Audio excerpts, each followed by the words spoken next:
Hi everyone, thank you so much for tuning into my channel today, and if you're a big fan of all things FIFA Career Mode, then it really is a no-brainer to hit that subscribe button. So firstly, I want to say a massive thank you for all the support that was shown on episode number 1 of Youth Academy to one of the world's best, so let's crack on with episode number 2.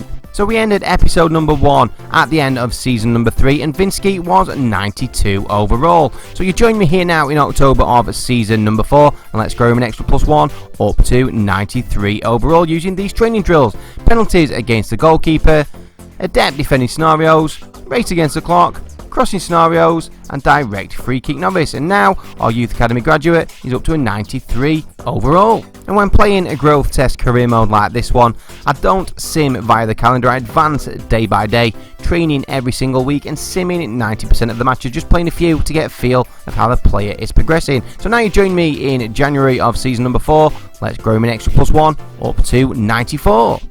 And using the same training drills as before: penalties against the goalkeeper, adept defending scenarios, race against the clock, crossing scenarios, and direct free kick novice, we've now got our Youth Academy graduate up to a massive 94 overall.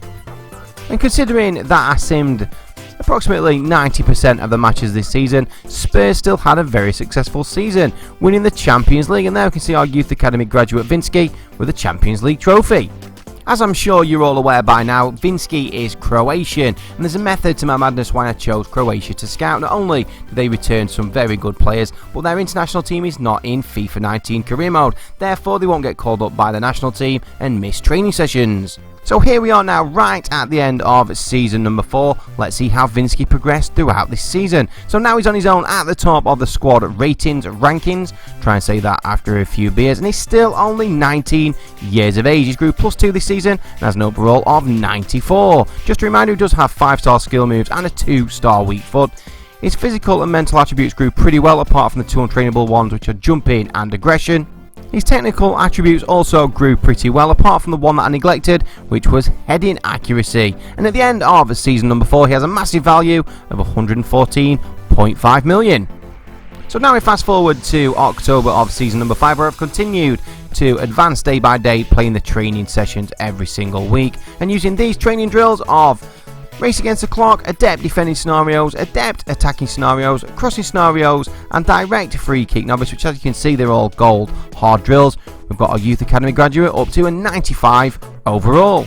But obviously now his rating is so high, it's so time consuming and sometimes quite soul destroying to get any growth in your player as you progress through the season. But you do join me here for the final time at the end of season number 5, and by using these training drills of adept defending scenarios, adept attacking scenarios, crossing scenarios, direct free kick novice, and one-on-one shifting gates, we've got our Youth Academy graduate up to a massive 96 overall.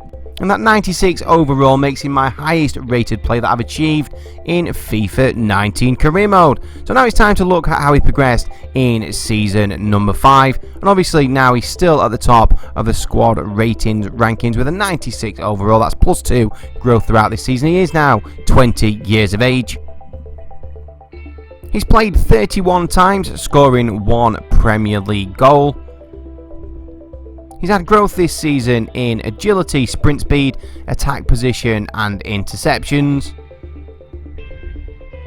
And some good growth in his technicals as well. There's only really heading accuracy, jumping, and aggression that lets him down. And at the end of season number 5, his value is a massive 159.5 million. Now, with Vinsky growing so well throughout these 5 seasons, naturally I've had plenty of offers from other teams. Most of these have been rejected, but it did lead me to think, how much could I get for him in the transfer market? So I did negotiate a deal with Barcelona. They came in with a low offer of £160.5 million when Vinsky was 94 overall. I countered that offer with quite an unrealistic demand of £300 million. I didn't for 1 minute think they would accept, but I was quite surprised with their counter offer of £224.3 million. I thought I'd try and get them a little bit higher, maybe try for £250 million. And at this point I did fully expect the rival manager to stand up, storm off out of the negotiation room. I was quite surprised when he said he would be sticking with his last offer, so I decided to try a slightly lower counter offer myself, so I reduced it from 250 million to 245 million. And to my absolute amazement, Barcelona agreed with the deal, so I managed to sell my youth academy graduate, who started out 5 seasons ago at 65 overall, for £245 million.